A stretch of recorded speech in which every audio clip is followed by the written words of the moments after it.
આજે ગુજરાતના આંગણે રૂડો અવસર આવ્યો છે। આજે અષાઢી બીજ અને અષાઢી બીજે ભગવાન ખુદ દર્શન આપવા માટે નીકળ્યા છે। એ ભક્તોને જે ભક્તો રાહ જોઈને બેઠા હોય છે કે ક્યારે અષાઢી બીજનો આ પાવન અવસર આવે।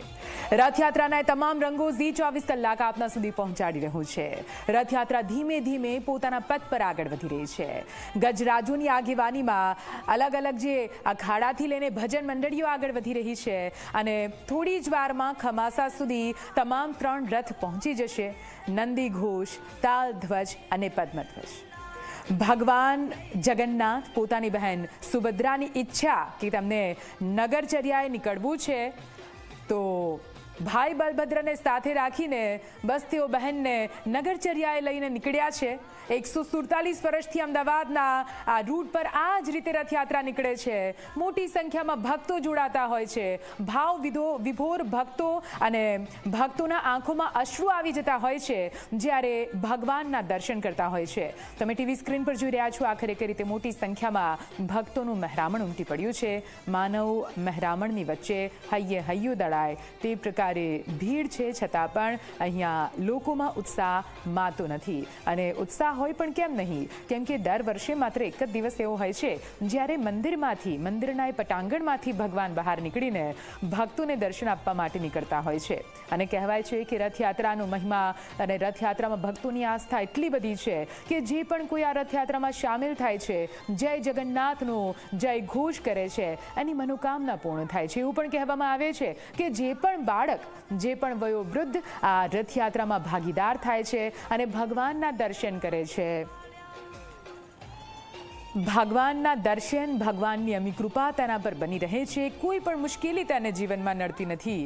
અને આખરે સરસપુરમાં એટલે કે ભગવાનના મોસાળમાં કયા પ્રકારની તૈયારીઓ ચાલી રહી છે, કેમ કે ખુદ ભગવાન ત્યાં પહોંચવાના છે ભાણેજ થઈને, તો પછી મોસાળમાં હર કોઈનો ઉત્સાહ કેવી રીતે માય। પૂરી તૈયારીઓ ઘણા લાંબા સમયથી કરવામાં આવી રહી છે। અત્યારે હાલ ત્યાંનો શું માહોલ છે, અમારા સહયોગી બંસી ત્યાં આગળથી જોડાયેલા છે, સીધા એમની પાસે જઈશું। જી બંસી। આહલાને વધાવવાનો અવસર આવ્યો, ભાણેજના પહોંચ્યા આંગણે અને હરખભેર વધાવવાનો અવસર આવ્યો। અષાઢી બીજની રથયાત્રાને લઈ અને ભગવાન જગન્નાથજીને લઈ મામેરાઓ થઈ રહ્યા છે। સરસપુરમાં ભાણેજણાને વધાવવા માટે આતુર થઈ રહ્યા છે, ત્યારે સરસપુર નિજ મંદિરના આ દ્રશ્યો અમે આપને બતાવી રહ્યા છીએ કે ભાણેજણાને વધાવવા માટે ભક્તો આતુર જોવા મળી રહ્યા છે। મોસાળ ખાતે લાડકોટથી ભાણેજણાને વધાવવા માટે, ભાણેજણાને લાડ કરવા માટે પૂરું સરસપુર મોસાળ જે છે તે ઉત્સાહભેર, હરખભેર, આનંદભેર જે છે તે ભાવ વિભોર થઈ રહ્યું છે। આનંદની અને શ્રદ્ધાની લાગણી સાથે ભગવાનને વધાવવા બલભદ્રજી, સુભદ્રાજી અને ભગવાન જગન્નાથજીને વધાવવા માટે આ રૂડો અવસર જે છે તેને વધાવી રહ્યા છે। અને ભગવાન જગન્નાથજીને વધાવવા માટે ભક્તો આતુર થઈ રહ્યા છે। આપ જુઓ દ્રશ્યો, એક તરફ ભજન મંડળી ચાલી રહી છે તો બીજી તરફ જે છે ભક્તો ભાવ વિભોર થઈ રહ્યા છે।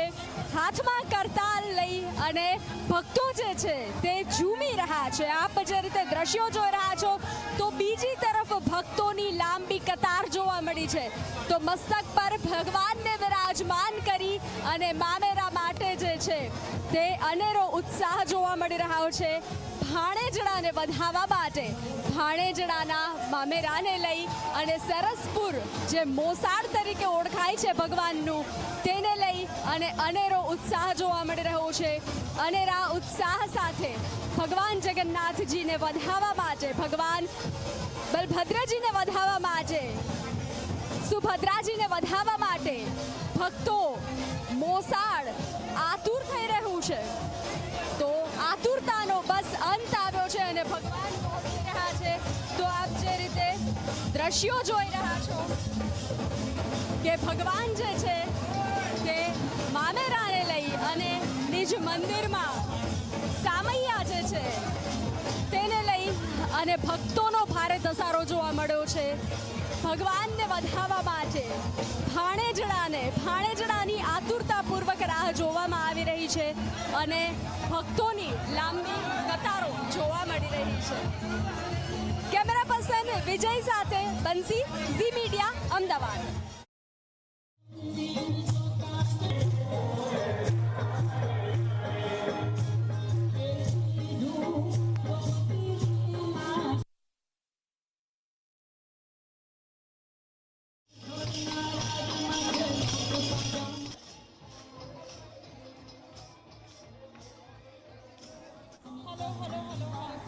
તો રથયાત્રાના અલગ અલગ રંગો ઝી 24 કલાક આપના સુધી પહોંચાડી રહ્યું છે. જો તમે આ રથયાત્રામાં સહભાગી નથી થઈ શકતા તો ચિંતા ના કરો, ઝી 24 કલાક અમને પણ લાભ મળી રહ્યો છે કે અમે પણ આ પળની સાક્ષી બનીએ અને આપને લાભ આપીએ કે દ્રશ્યો આપના સુધી પહોંચાડીએ, જેથી તમને એમ ના થાય, તમને દુઃખ ના થાય કે તમે રથયાત્રામાં સહભાગી નથી બન્યા.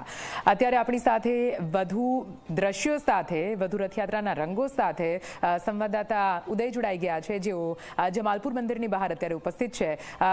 ઉદય, સીધા આપની પાસે આવીશું. ત્યાંથી કયા પ્રકારે ભક્તોનો ઉત્સાહ સામે આવી રહ્યો છે? સ્વાભાવિક રીતે ભગવાનના દર્શન કર્યા બાદ તેમની આંખોમાં અશ્રુ હોય.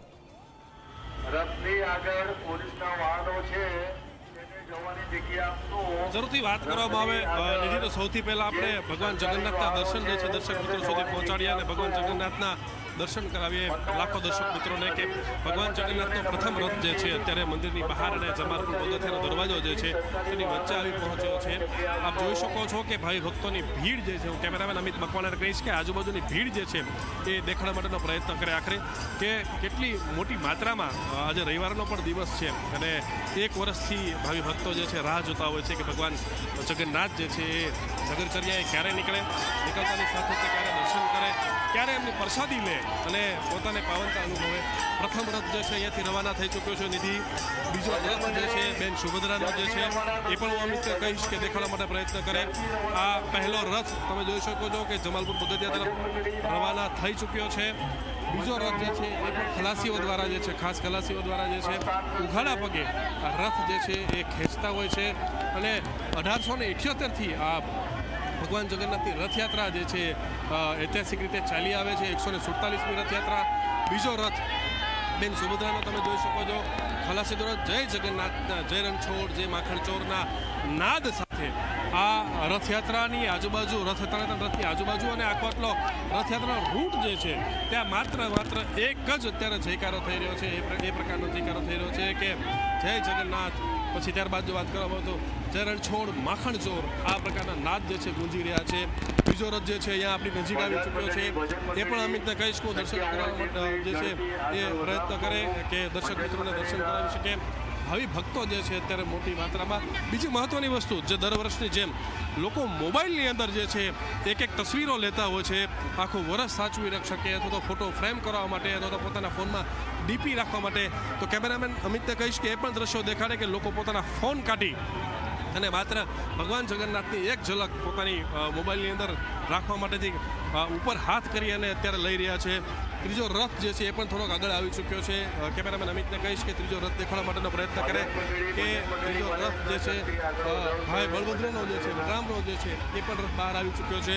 નિધિ કહી શકાય હવે અહીંયાથી આ રથયાત્રાની શરૂઆત થઈ ચૂકી છે અને 18 કિલોમીટર ઉપર જે છે તમામ ભાવિ ભક્તો જે છે એ રાહ જોઈ રહ્યા છે રોડની બંને બાજુ કે ક્યારે ભગવાન જે છે એમને દર્શન આપે અને પોતાને પાવન કરે. આ અને પ્રસાદ જે છે ખાસ કરીને એ તમામ જે શ્રદ્ધાળુઓ હોય છે, ભાવિ ભક્તો હોય છે, જે સવારની વહેલી સવારથી રાહ જોતા હોય છે, એ બંને બાજુ માત્ર એ રાહ જોતા હોય છે કે પ્રસાદ પોતાના હાથમાં ક્યારે આવે અને ક્યારે પ્રસાદ ખાય. નિધિ, બિલકુલથી ફરીથી આપની પાસે